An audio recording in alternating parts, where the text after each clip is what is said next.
Bueno, pues esta plática vamos a hablar algunos tips sobre la interpretación de la tomografía de cráneo, que sigue siendo un estudio básico y fundamental en la valoración neuroradiológica de los pacientes geriátricos.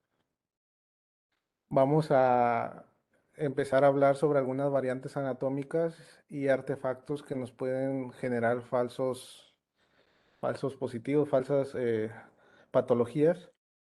Es importante reconocerlas para en un momento dado no declararlo como patología. Posteriormente vamos a mencionar algunos de los hallazgos fisiológicos que podemos encontrar en los pacientes geriátricos y posteriormente vamos a hablar de las patologías propias de los adultos mayores y algunas patologías de urgencia que no solamente se dan en adultos mayores, pero las vamos a poder ver en estos estudios. Bueno, podemos tener diferentes variantes anatómicas, entre ellas son parte del sistema ventricular. Uno es la asimetría ventricular. Es un hallazgo común, sobre todo con el ventrículo izquierdo, que es puede ser más grande que el derecho.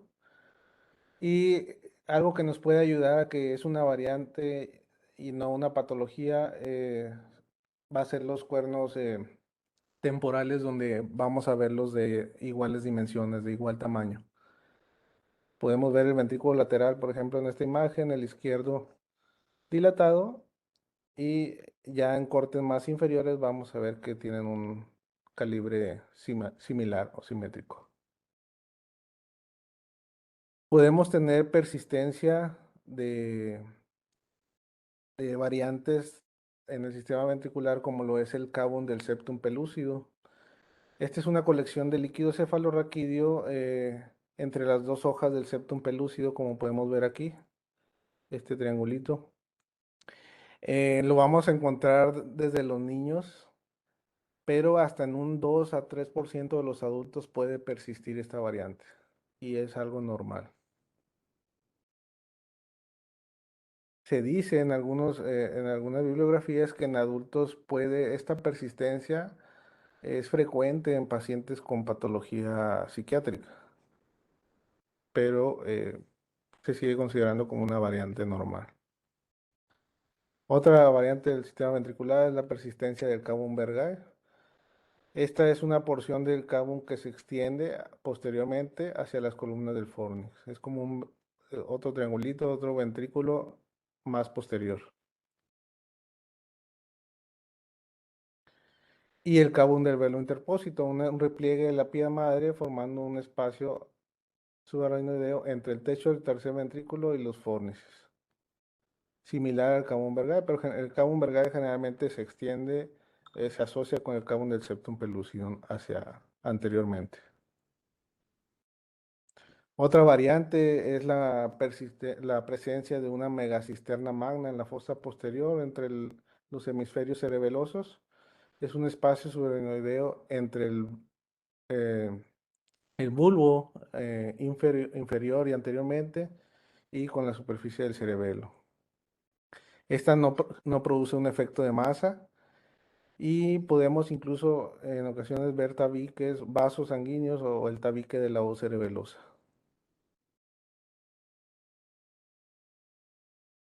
También vamos a encontrar muy frecuentemente en la mayor parte de los pacientes adultos la calcificación de los plexos coroideos. Estos pueden calcificar a una edad temprana en pacientes jóvenes. Las más comunes son las calcificaciones de los ventrículos laterales, en los trígonos de los ventrículos laterales, pero podemos encontrarlos también en el cuarto ventrículo, en los recesos. Y no, pues es importante reconocer que existe, no confundirla con sangrado o con alguna calcificación por cisticercosis.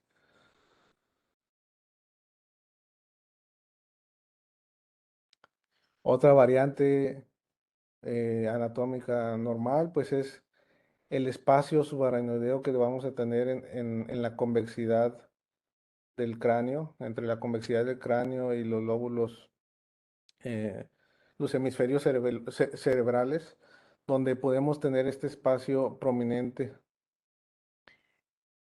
y que algunas veces erróneamente se diagnostica como atrofia cerebral.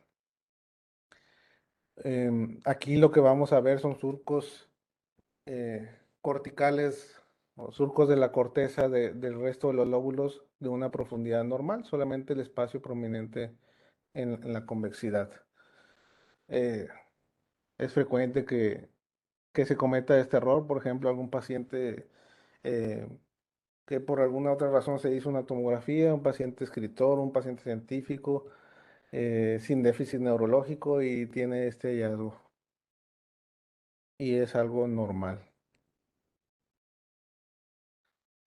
Hay que tomar en cuenta también las alteraciones de la densidad que nos van a producir artefactos. Un artefacto va a ser una imagen que no es real, pero que puede influir en la valoración de, de- de los estudios radiológicos.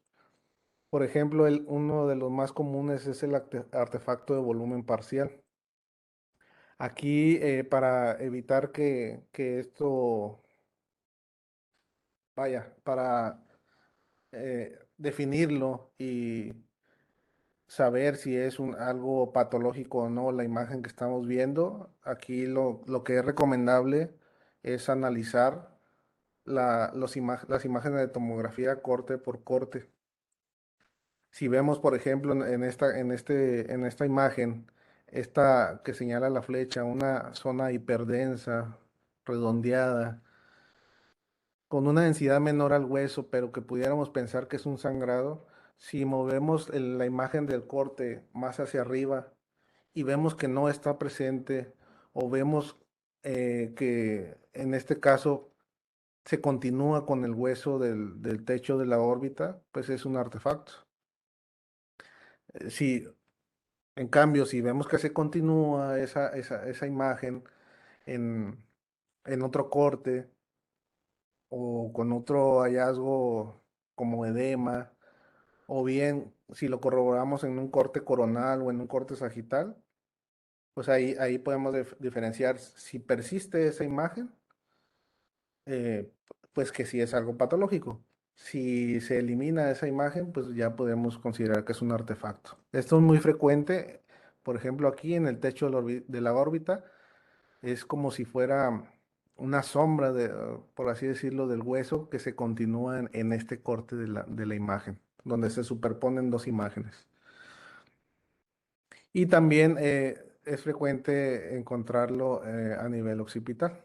Por ejemplo, aquí pareciera que hay una hipodensidad, una área, pudiéramos decir, de isquemia, pero realmente es un volumen parcial con el espacio subaracnoideo en un corte superior o inferior.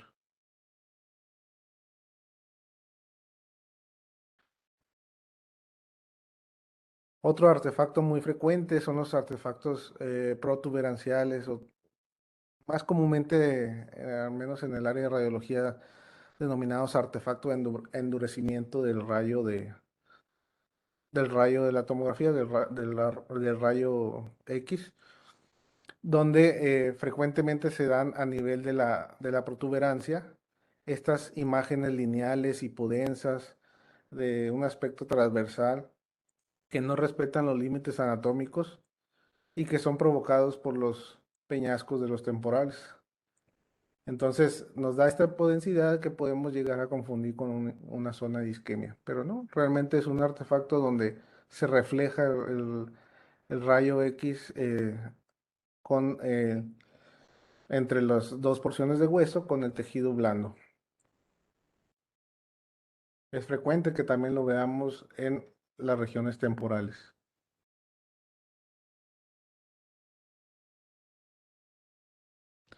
Y este sería una hipodensidad temporal, o otro artefacto de endurecimiento de las de rayos X. Entonces ahí una recomendación que les hacemos a los residentes es que vean los estudios, que si estás valorando un estudio, lo revises de arriba a abajo, de la derecha a izquierda, y ya posteriormente ya puedes emitir un diagnóstico o una descripción de lo que estamos viendo. Eh, y esto pasa no solamente en el cráneo, tenemos artefactos en múltiples zonas del cuerpo.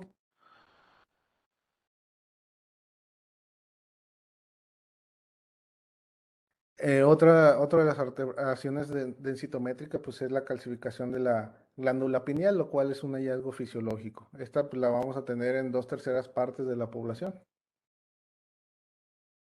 Aquí tenemos otra imagen de los plexos coroides calcificados. También podemos tener calcificaciones de los núcleos basales. Esto es menos frecuente, pero eh, si no tenemos algún otro hallazgo clínico relevante o asociado, pues podemos considerar que es un hallazgo fisiológico. Esto es más común a nivel de los núcleos lenticulares en el globo pálido. Otra de las alteraciones de la densidad son los espacios perivasculares de Virchow-Robin.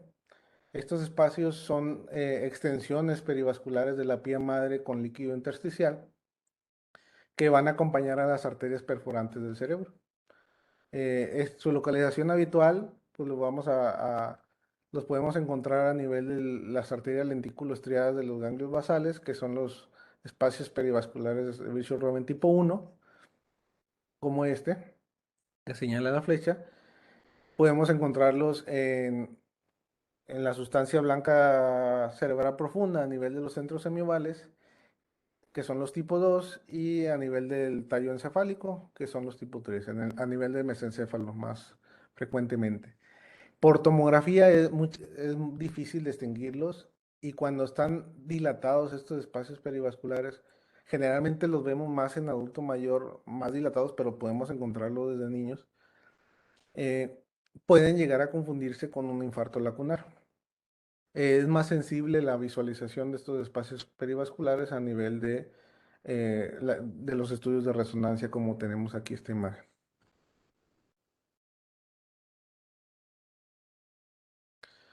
Otro imagen o falsa patología son los pseudoneurismas.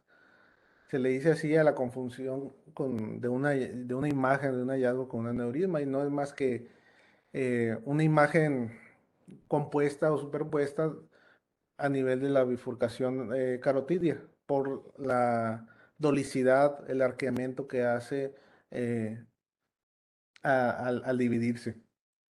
Entonces puede crear la falsa imagen de un aneurisma. Para esto, pues es importante hacer las reconstrucciones o verlos en un corte coronal o sagital, como les mencioné en las otras diapositivas.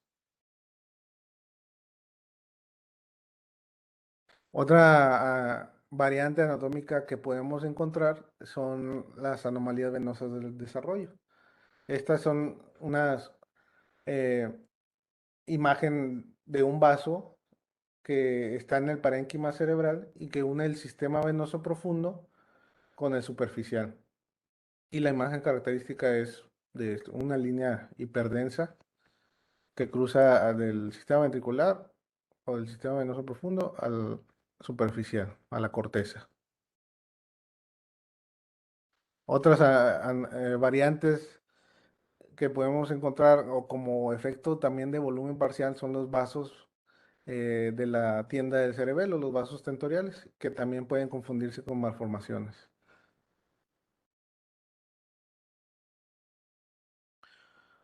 También podemos tener variantes en la estructura ósea, como a nivel de las fosas yugulares, donde podemos ver una asimetría y que muchas veces se pueden confundir o la confunden con alguna tumoración.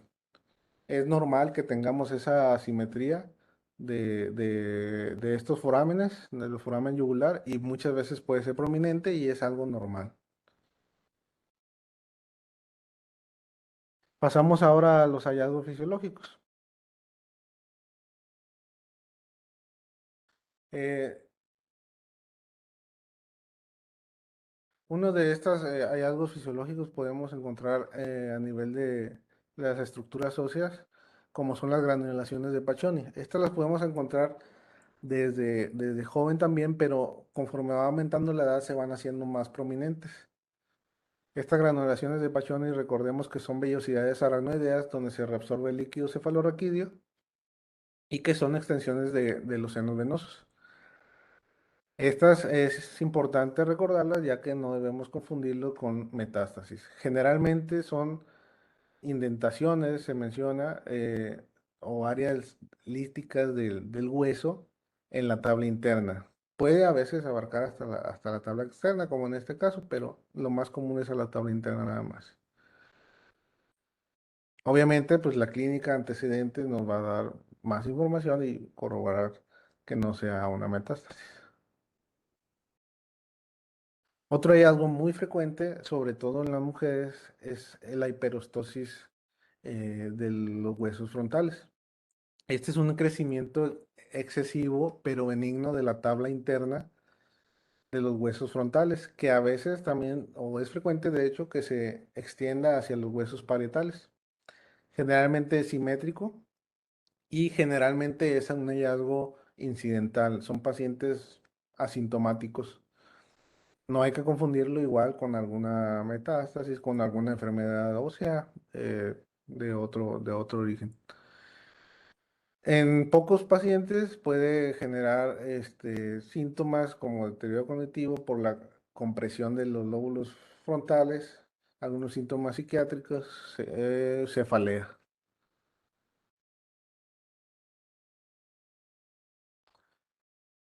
Otros hallazgos, así como las calcificaciones de los plexos coroideos y de las calcificaciones de la glándula pineal, son las calcificaciones durales. En este caso, a nivel de la hoz del cerebro, de la tienda del cerebelo y de las paredes de los senos venosos, como en este caso. No hay que confundirlas con cisticercosis, por ejemplo, en este caso. Esto es muy frecuente en pacientes adultos mayores, los pacientes ancianos, las calcificaciones de la hoz del cerebro. Raramente las vemos en jóvenes. Esto es más frecuente en el adulto mayor.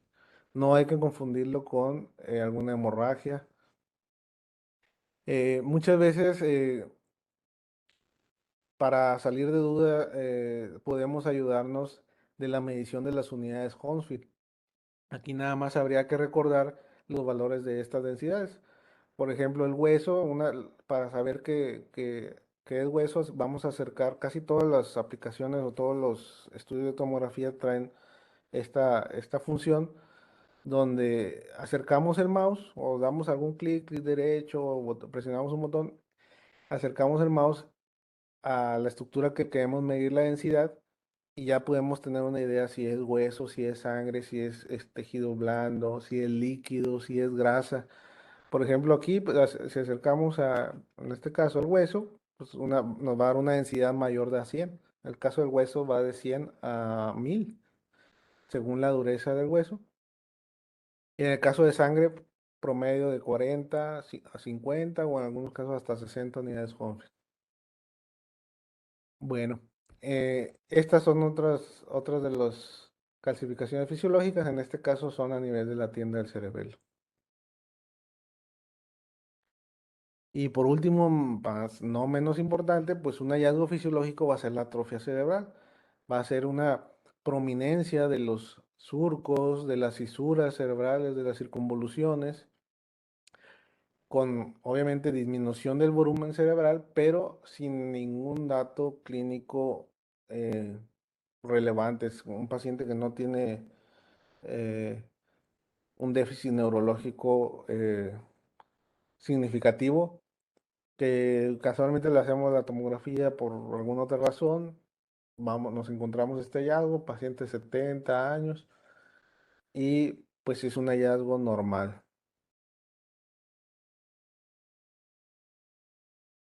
Entrando a la patología, de las patologías más frecuentes o propias de la senilidad, pues una de ellas son las demencias. Dentro de las demencias, digamos, la más frecuente, aproximadamente el 80% de las demencias, pues es la enfermedad de Alzheimer.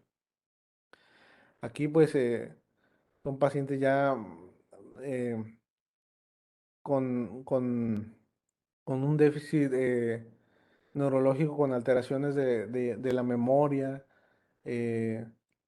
con, con, con dificultad para el movimiento, con incontinencia, eh, que va aumentando exponencialmente con la edad, con el tiempo.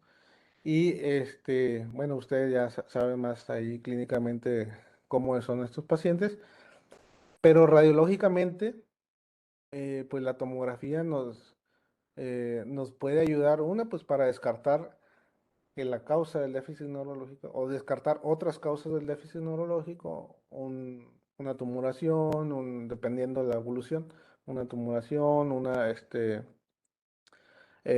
proceso isquémico.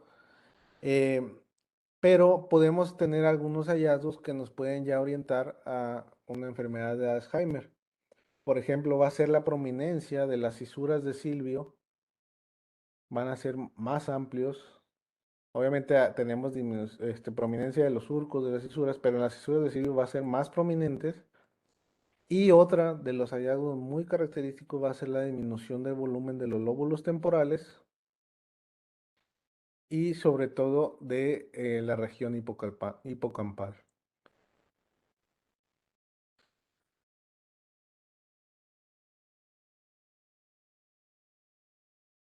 Em, Obviamente, la resonancia nos puede orientar a hallazgos más sutiles, más finos, sobre todo a este nivel, a nivel de los lóbulos temporales, de las regiones hipocampales.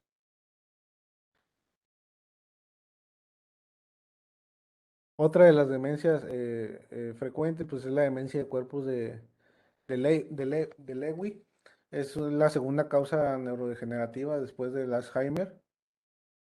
Igual se acompaña de su déficit neurológico, con clínica extrapiramidal, con alucinaciones, con síntomas gastrointestinales. Y en la tomografía, bueno, estas son imágenes de resonancia, no encontré alguna de tomografía, pero a diferencia de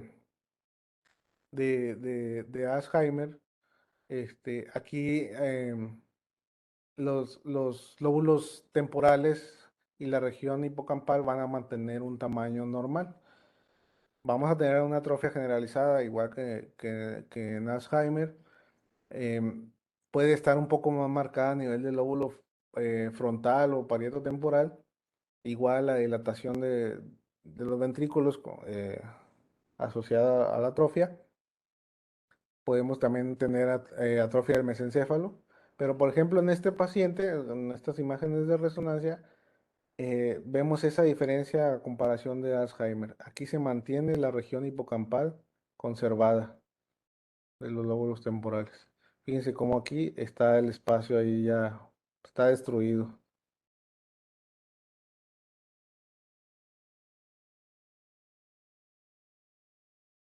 Otra demencia, pues es la enfermedad de Pick.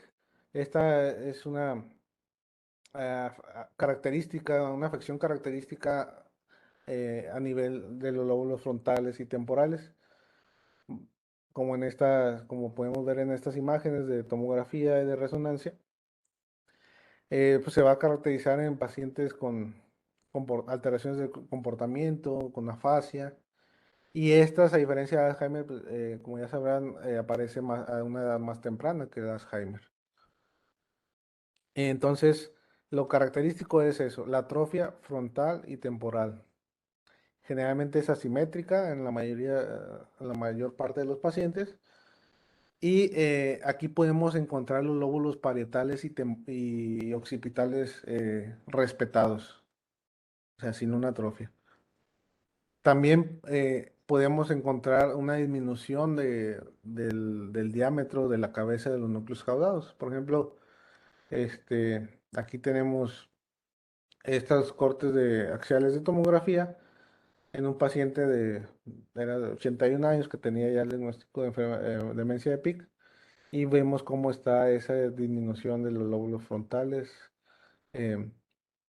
y temporales. Este es un corte de resonancia en secuencia T2 con una afección más severa, con mayor dilatación ventricular. E incluso aquí se le alcanza a distinguir muy sutilmente, no sé si alcanzan a distinguir los núcleos basales, pero aquí la cabeza del núcleo caudado está más adelgazada. Este sería el borde externo, entonces se ve como una apariencia tubular y normalmente es redondeada.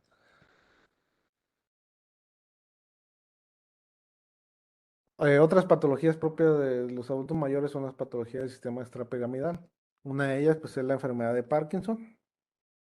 Es una enfermedad, pues, como ya sabrán, muy frecuente, que podemos encontrar hasta en mayores de 65 años. Se menciona de hasta 4% de los mayores de 65 años y que puede ir aumentando con igual la frecuencia con la edad. Aquí va a haber una degeneración de las neuronas dopaminérgicas en la sustancia nigra, esto a nivel de los mesencéfalos. Pues como ya sabrán, clínicamente se caracterizan pacientes con bradicinesia, con rigidez muscular, pérdida de los reflejos, temblor en reposo, pueden desarrollar déficit de atención, eh, puede haber afectación de la memoria, pero es mínima, depresión, agitación, alucinaciones. Sin embargo, desgraciadamente la tomografía en este caso va a ser inespecífica. No, normalmente no podemos distinguir la sustancia negra, delimitarla a nivel de los mesencéfalos por tomografía. Entonces, generalmente lo único que podemos encontrar es una atrofia cerebral ya en pacientes con enfermedad avanzada y pues nos puede ayudar la tomografía a identificar otra posible causa. Em, por resonancia, pues esta es más específica. Aquí el hallazgo característico o típico de la enfermedad de Parkinson va a ser a nivel de, como le mencionaba, a nivel de la sustancia negra en los mesencéfalos, como tenemos aquí los cortes axiales de los mesencéfalos, donde a nivel de la sustancia negra se va a perder una imagen característica que es la imagen de cola de golondrina. En su similitud a la cola de las golondrinas, vamos a tener la sustancia negra, los núcleos rojos, y va a haber un borramiento de esa imagen debido a pérdida de neuromelanina y acumulación de depósitos de hierro. Entonces, por ejemplo, este es un paciente con una sustancia negra normal que mantiene esa morfología de cola de golondrina y aquí ya hay ese borramiento, comienza ese borramiento. Este es un paciente ya con enfermedad de Parkinson. También podemos tener demencias vasculares en los pacientes adultos mayores, una demencia multiinfarto. Esta va a ser un tercio de los casos de demencia, que puede estar combinada también con enfermedad de Alzheimer. Generalmente es en pacientes que tienen episodios de ataque isquémico transitorio repetido. Em, y pues vamos a tener, dependiendo de la localización, va a ser la sintomatología, obviamente, el déficit neurológico. Aquí vamos a tener lesiones confluentes, hipodensas por tomografía.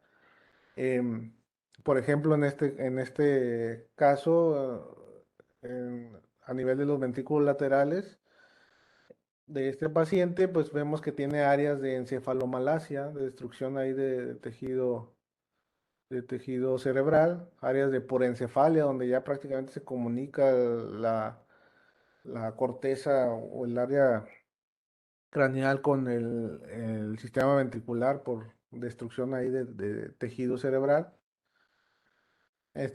pues con varios infartos, o en pacientes, por ejemplo, como este, que tiene lesiones más pequeñas, infartos lacunares o lesiones confluentes en la sustancia blanca profunda por infartos crónicos de menor tamaño.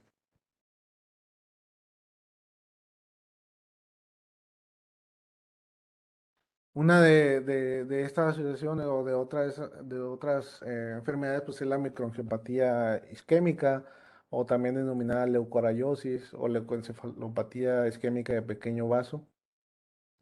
Entre los factores de riesgo, pues se va a encontrar la hipertensión arterial, que va a provocar una aterosclerosis de las arterias perforantes y llevando a una isquemia crónica, a una, afectando así a la sustancia blanca periventricular y de los centros semiovales. Aquí tenemos una imagen de tomografía a nivel de los centros semiovales, que es, digamos, inferiormente a la corteza cerebral de los lóbulos frontal y parietal. Entonces tenemos esta hipodensidad, vamos a ver las imágenes como áreas parcheadas con tendencia a la confluencia. O sea, no siempre van a estar confluentes, muchas veces van a estar eh, imágenes, digamos, puntiformes, como puntos hipodensos en la sustancia blanca cerebral. Y obviamente entre más avanzado esté la enfermedad de pequeño vaso, pues van a tender a confluir estas hipodensidades y pues haciendo, digamos, más afección mayor neurológicamente.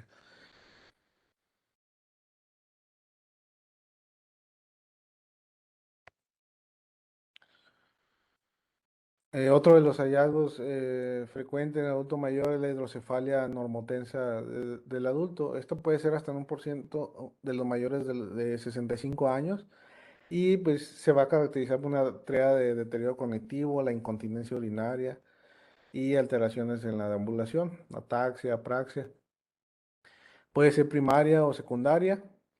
Eh, la primaria pues es la más común, la secundaria pues puede ser debido a otras alteraciones como hemorragia subarachnoidea, traumatismo.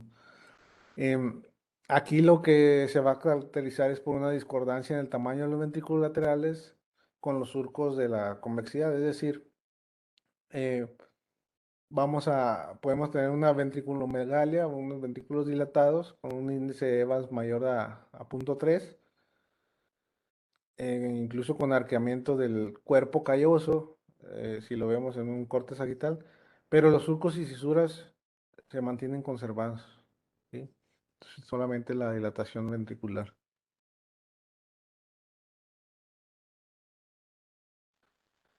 Hay que mencionar también la patología de urgencia asociada a la edad.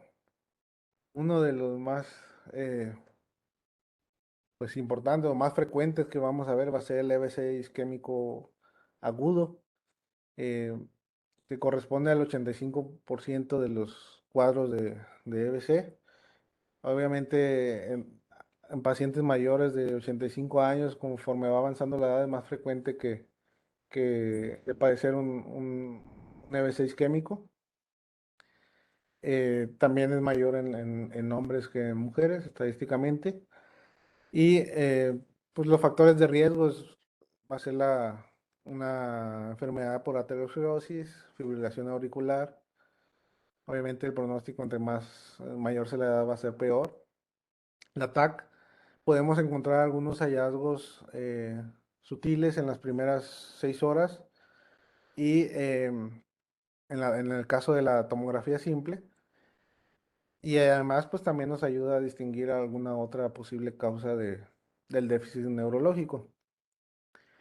Em, También podemos ayudarnos de un ataque por fusión si el centro eh, médico donde laboramos cuenta con ellos, o de una angiotac, a una angiotomografía de los troncos supraórticos para identificar eh, el área de oclusión de la arteria que está generando el infarto y saber si es, digamos, rescatable o qué tanta ventana se tiene para el tratamiento trombolítico o intervencionista.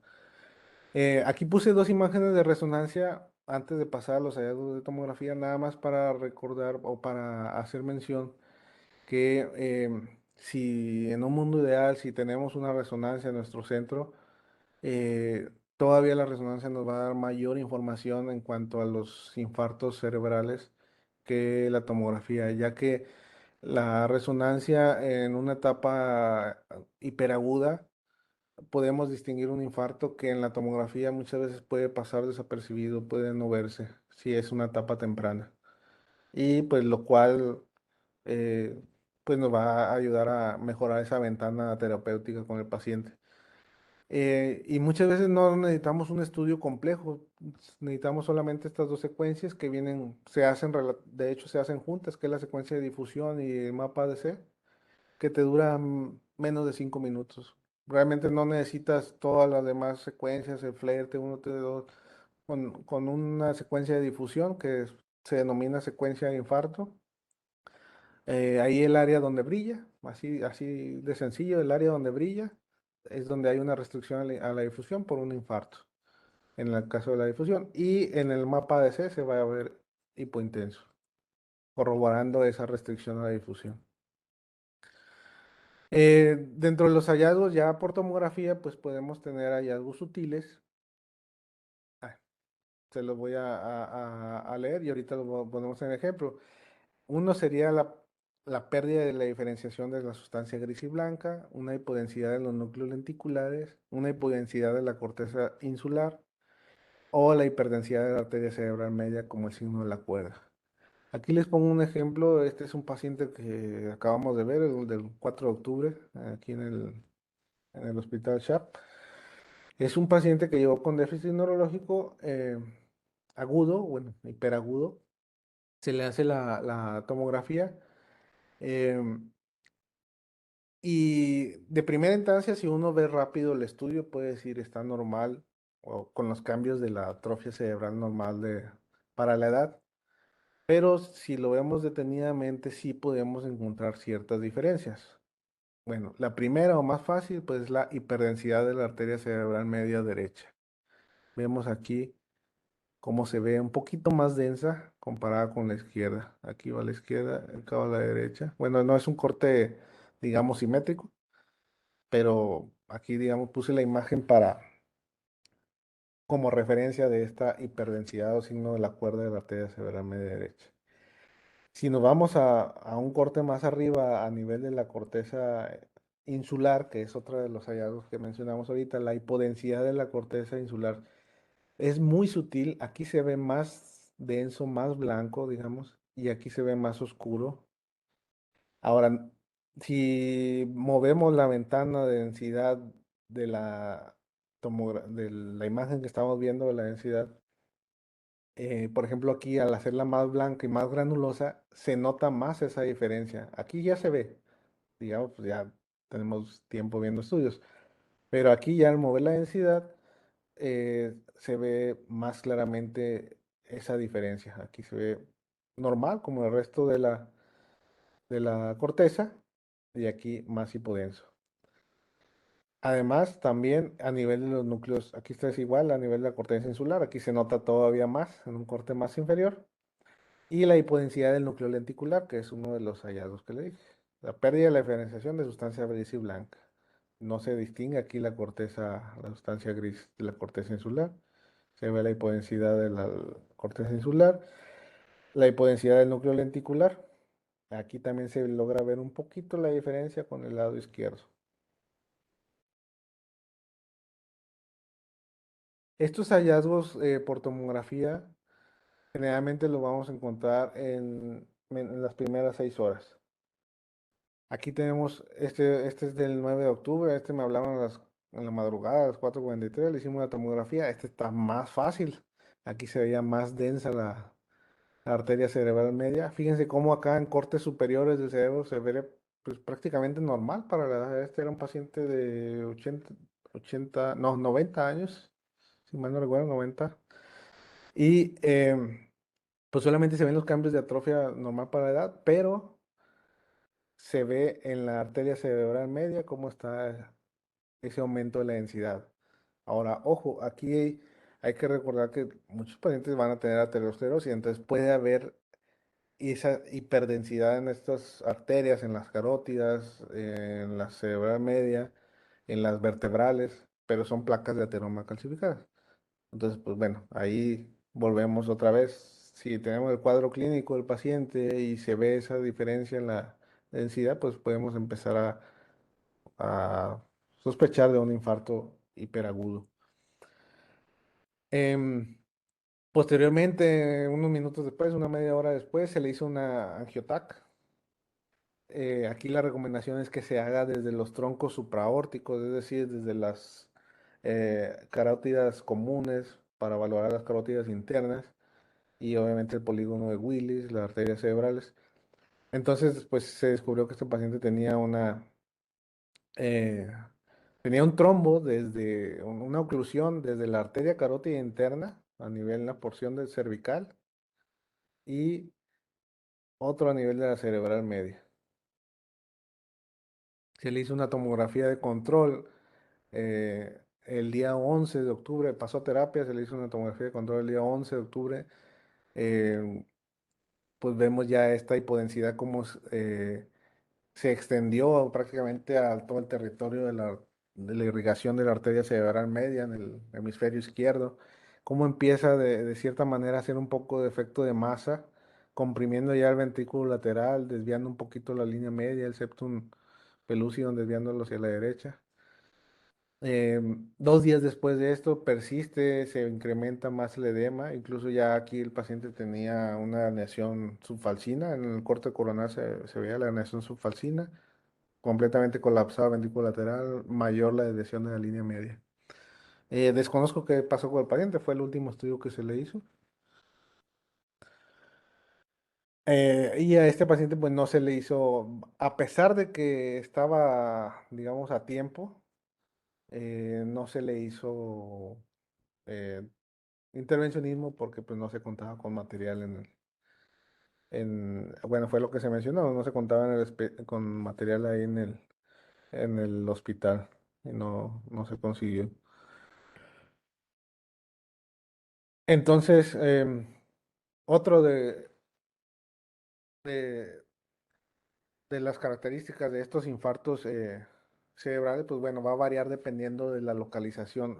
Le puse esto de la arteria cerebral media porque es de los más comunes, pero podemos tener infartos obviamente en el territorio de la arteria cerebral posterior, arteria cerebral anterior, obviamente de menores dimensiones. Y pues la evolución va a ser así, empieza con una hipodensidad sutil, por, con cambios por edema, y luego este edema se sigue extendiendo, obviamente entre mayor afectación de muerte del tejido, o sea, hay mayor edema. eh, y pues la resolución ahí va a depender del tiempo en que se dio la terapia trombolítica o intervencionista. Por resonancia, pues ya prácticamente sería otro tema porque son diferentes los hallazgos que vamos a encontrar en cada secuencia. Pero con una tomografía simple podemos ir recordando o ir identificando estos hallazgos. Nos podemos ayudar de la angiotomografía, que prácticamente todos los centros donde tienen tomografía tienen esta aplicación, o de angiotac perfusión. Angiotac perfusión, pues yo no tengo experiencia en eso, no tenemos esa función en el equipo del hospital, no me quise meter mucho en eso. Pero la TAC perfusión, pues ahí nos va a ayudar a saber también qué tanto el área de penumbra, área que empieza a afectarse, más todavía no está infartada, es un área que se puede salvar. Esa sería la diferencia con la TAP perfusión. Bueno, el EBC hemorrágico agudo es otra de las afecciones frecuentes del adulto mayor. Hasta en un 15% de los EBCs pues, van a ser hemorrágicos. Em, Puede haber sangrado en el parénquima, subarachnoideo. Esto también podemos tener en pacientes jóvenes, obviamente por diferentes causas, aneurismas, malformaciones, vasculitis.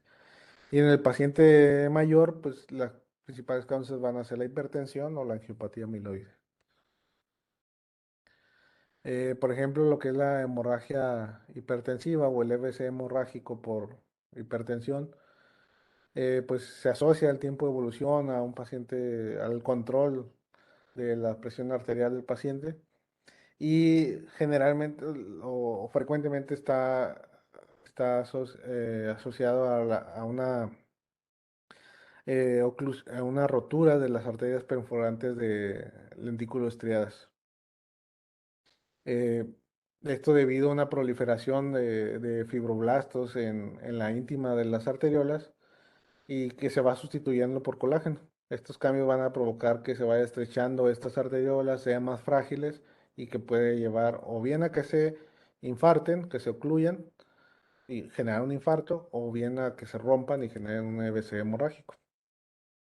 Aquí tenemos dos ejemplos, dos pacientes, en este caso a nivel de la región de los ganglios basales del hemisferio derecho. Vemos ese hematoma intraparenquimatoso que ya tiene un efecto expansivo, vemos cómo empieza a rodearse de edema un edema vasogénico y desviando la línea media, comprimiendo el ventrículo lateral, borrando incluso también los surcos y las fisuras de la corteza cerebral por el mismo efecto expansivo.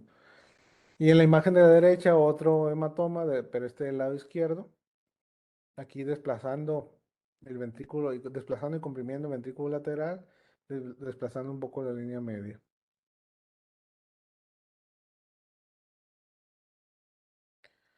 Hay que tener en cuenta que dependiendo también del tiempo de evolución, pues va a ir cambiando estos hematomas por la degradación de los componentes de la hemoglobina. Entonces, por ejemplo, eh, se va a ir reduciendo de manera paulatina la densidad de estos hematomas conforme van aumentando los días o el tiempo de evolución. Aquí lo dividimos en hiperagudo, agudo o agudo crónico.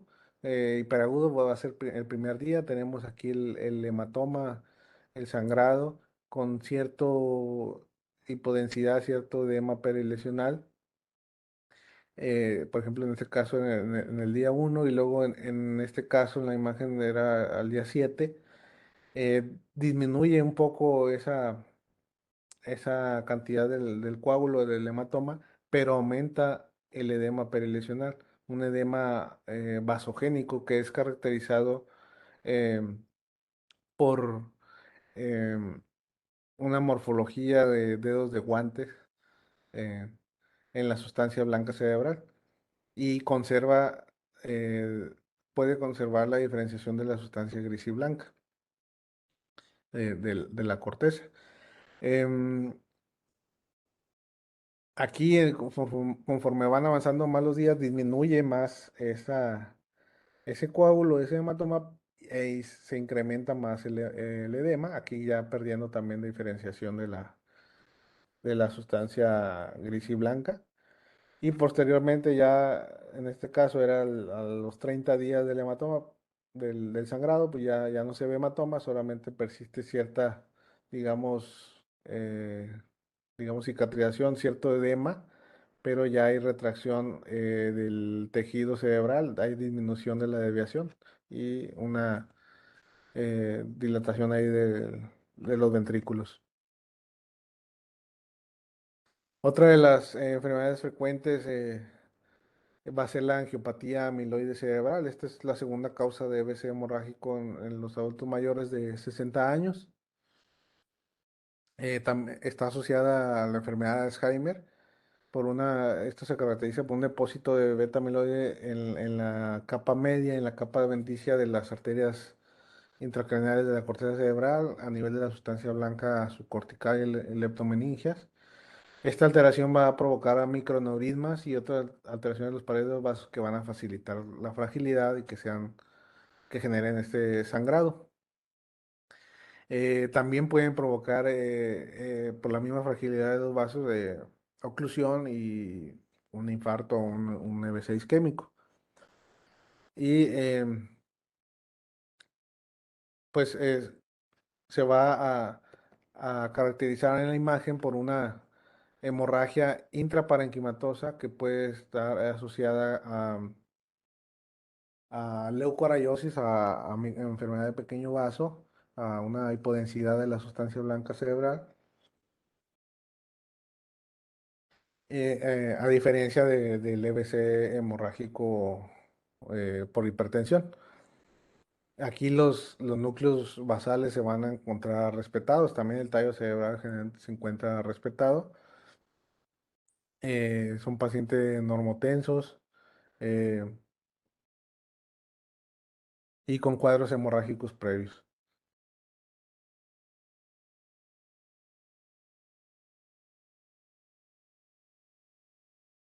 Otras patologías de urgencias que no debemos olvidar, que son básicas, pues son secundarios por ejemplo, a traumatismo, el hematoma subdural, que va a ser una colección de sangre en el espacio subdural entre la capa aracnoides y la meninge, la dura madre. Pues se caracteriza por un cuadro clínico vago de déficit neurológico y que puede generar una pseudodemencia. Generalmente está asociado a traumatismos, como le mencioné, pero también podemos encontrarlo en pacientes que tienen alguna terapia anticoagulante o pacientes que tienen trombocitopenia. Y la imagen característica o típica va a ser de forma de media luna. En este caso, bueno, tenemos un paciente con un hematoma subgaleal por un traumatismo en los tejidos blandos del, de la cabeza, pero a nivel intracraneal tenemos este aumento de la densidad con una forma de media luna, correspondiendo a un hematoma subdural. Obviamente, dependiendo del tiempo de evolución, pues va a ser la densidad que va a tener. Un hematoma agudo, pues va a ser muy denso. Estos hematomas pueden estar limitados por reflexiones durales, como la hoz del cerebro. Entonces, por ejemplo, aquí tenemos este paciente. Aquí no se ve tan típico de media luna, pero está adyacente a la hoz del cerebro, correspondiendo a un hematoma subdural. También podemos tenerlo, este es a nivel de la tienda del cerebelo, es un hematoma más pequeño. Aquí sí conserva más la morfología de media luna, pero más pequeño. Entonces, como les mencionaba hace rato, importante es si se nos dificulta el diferenciar si es sangre, si es una calcificación de la hoz del cerebro, pues podemos poner el puntero del mouse y medir las unidades Homefield. Recuerden, la sangre en promedio son 50 unidades Homefield, el hueso arriba de 100.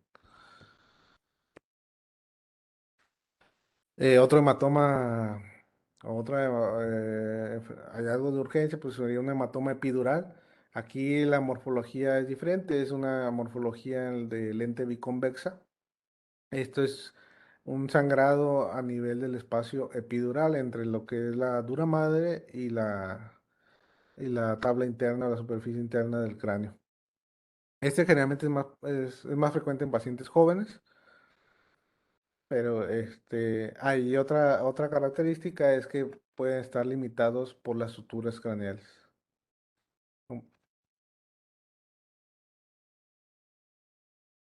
Otro sangrado que no debemos olvidar es la hemorragia subarachnoidea. Esta pues, se caracteriza por sangre a nivel del espacio subarachnoideo. Em, Generalmente es en menores de 60 años. Un hallazgo característico es que el paciente dice que es el peor dolor de cabeza de su vida y se caracteriza también por un colapso, ¿verdad? Un colapso del paciente, una pérdida de la conciencia. Puede estar asociado a trauma o puede ser espontáneo, con pacientes con aneurismas, con angiopatía amiloide, con vasculitis, con anticoagulantes. Y pues típicamente vamos a ver esa hiperdensidad a nivel del espacio subarachnoideo. Entonces aquí esta es una tomografía con un paciente que tuvo un traumatismo. Aquí vemos cómo está el aumento de volumen de los tejidos blandos de la cabeza. Y aquí vemos este sutil aumento de la densidad a nivel de la cisura de Silvio. Este pues es más fácil, está a nivel de las cisternas de la base del cráneo, a nivel cercano ahí del polígono de Willis hacia la cisura de Silvio, a la cisterna interpeduncular del mesencéfalo, cómo se aumenta esa densidad. Y por último, más no menos importante, ya que pues, el tema es muy extenso de la afección neurológica, pero algo que podemos encontrar frecuentemente en el adulto mayor y que no debemos olvidar eh, son algunas de las enfermedades que podemos ayudarnos con esta mnemotecnia, que se llama Magic Doctor o Doctor Magic. Em, hay que tenerla en cuenta, esta mnemotecnia, ya que muchas de estas lesiones se pueden parecer.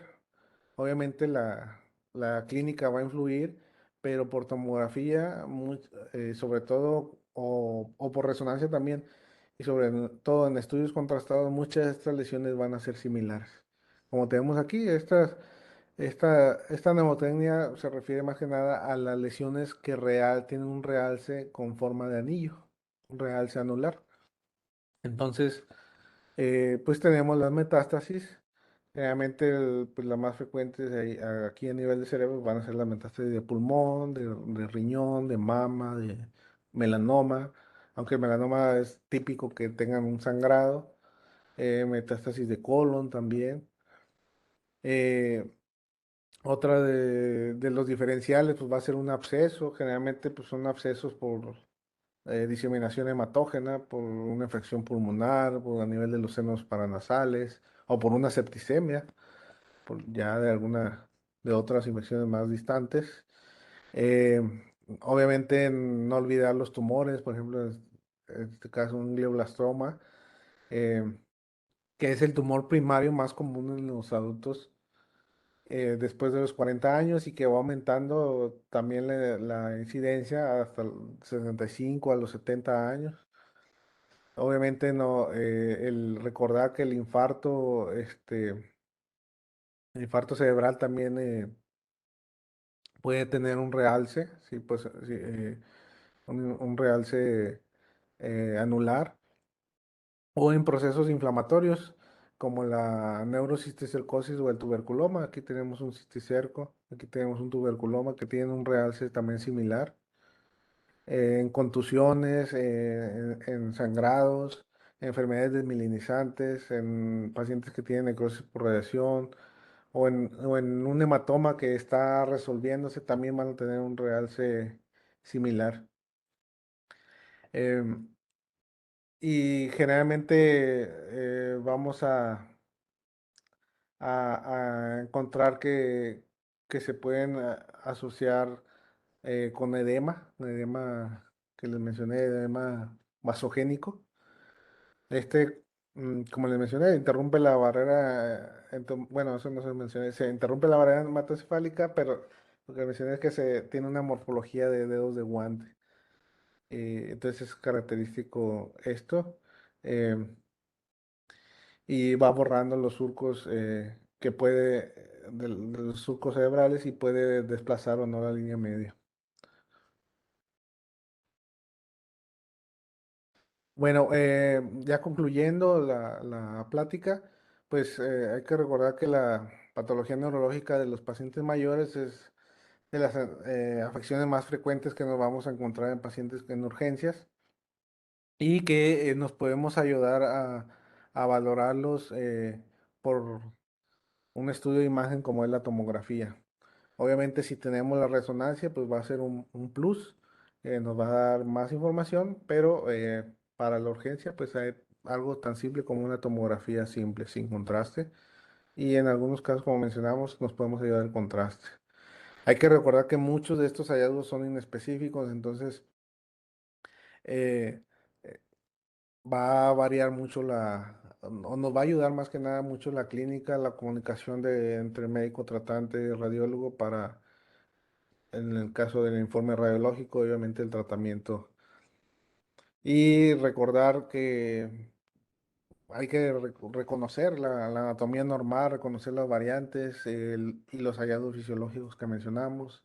Existen artefactos, imágenes que no son reales, que pueden influir en dar un falso diagnóstico. Muchas gracias por su atención. Muchas gracias a usted, doctor. La verdad es que estamos enormemente agradecidos por su apoyo. Yo creo que fue una plática, y hablo por todos, demasiado completa, al grado que me parece que en esta ocasión no hubo preguntas. E igualmente, pues por el tiempo, igual una disculpa, en realidad es una hora fuera de lo habitual, pero bueno, es necesario para seguir creciendo aquí de manera académica. Le agradecemos enormemente por su participación y su apoyo, y pues no le quitamos más su tiempo, doctor. Muchísimas gracias. Muchas gracias, doctor. Un placer. Gracias.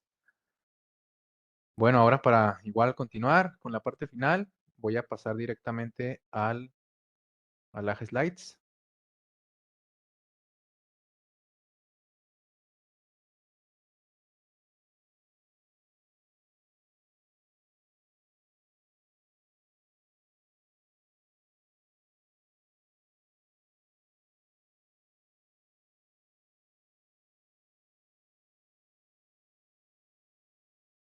Les voy a pedir que copien el código QR para comenzar.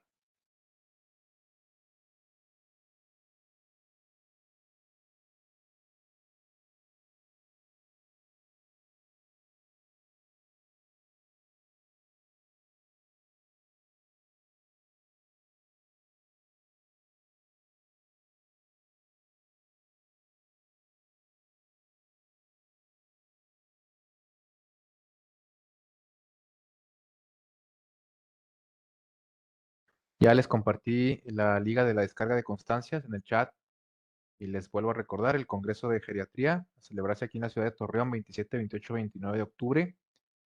Hemos estado ofreciendo becas de inscripción a los residentes que así lo requieran. Son solo 6 preguntas y voy a estarles compartiendo retroalimentación. Vamos a comenzar con los que se han registrado, que generalmente son aproximadamente 52, 54.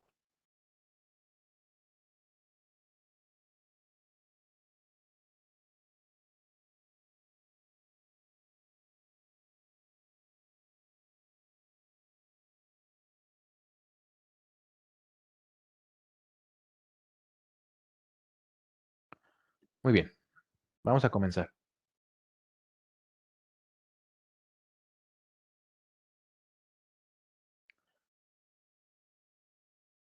Yo veo que ya están por sede, ¿es correcto? Sí.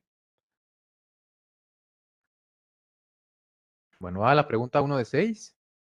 La siguiente imagen es diagnóstica de qué condición. Son varios signos. Viene el alargamiento del espacio subaracnoideo, ampliación de los surcos y ventrículos alargados. Hidrocefalia normotensa, Alzheimer, cambios de envejecimiento o leucoariosis. Pues sí, efectivamente, en realidad la respuesta más correcta es cambios de envejecimiento, son varios. La leucoriosis no estaba presente, que es lesión de sustancia blanca. Hidrocefalia normotensa, pues no estábamos valorando el índice de Evans. Y Alzheimer, pues el corte correcto o más ideal es el coronal. Felicidades, Yucatán. Pasamos a la segunda pregunta. En personas mayores de 75 años, a partir de se considera anormal en la siguiente escala. Discúlpeme. Es la escala para valorar la atrofia a nivel del hipocampo. Este score entonces se considera anormal a partir de qué grado.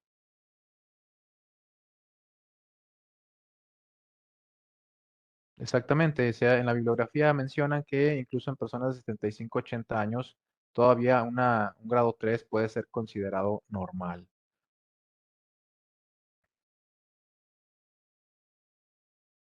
Igualmente, felicidades, Yucatán.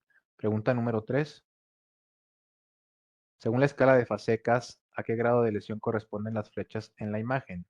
Este es para lesiones de sustancia blanca, pequeño vaso.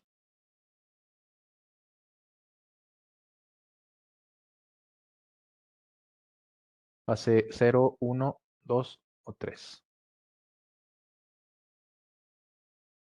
Si se fijan, las lesiones eran lesiones ya confluentes y no afectaban de manera difusa la sustancia blanca, por lo tanto es Fasecas 2 que ya se considera anormal.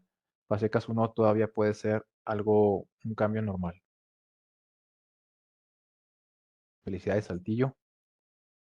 Pregunta número 4. Las mediciones en la imagen nos apoyan en el diagnóstico en qué enfermedad. Si se fijan, son dos dimensiones relacionadas. Alzheimer, al diagnóstico de Alzheimer, hidrocefalia normotensa, demencia vascular o demencia subcortical.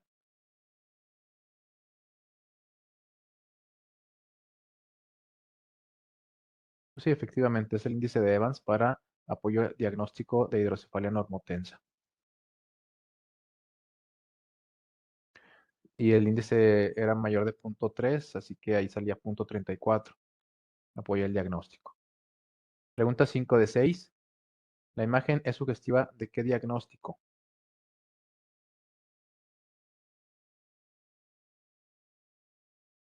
Edema cerebral, atrofia cerebral, ¿Hematoma epidural crónico o hematoma subdural crónico?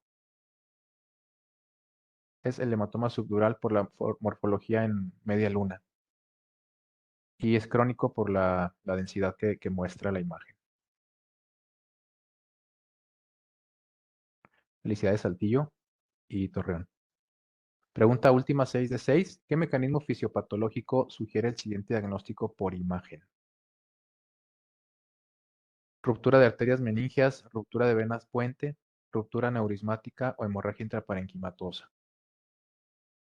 Está relacionada con la pregunta previa, de acuerdo a la morfología de la lesión.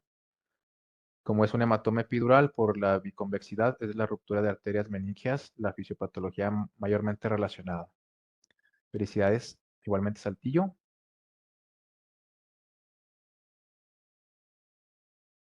Bueno, pues felicidades, ganador, HGZ2 de Saltillo.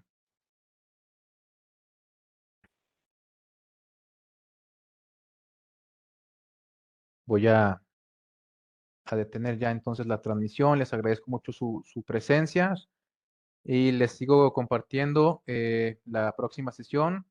El tema es de radiología de columna en adultos mayores. Así que los esperamos la misma hora, 7 de la noche, próximo jueves. Muchas gracias por su asistencia y tienen ya el link para descargar la constancia. Buenas noches a todos.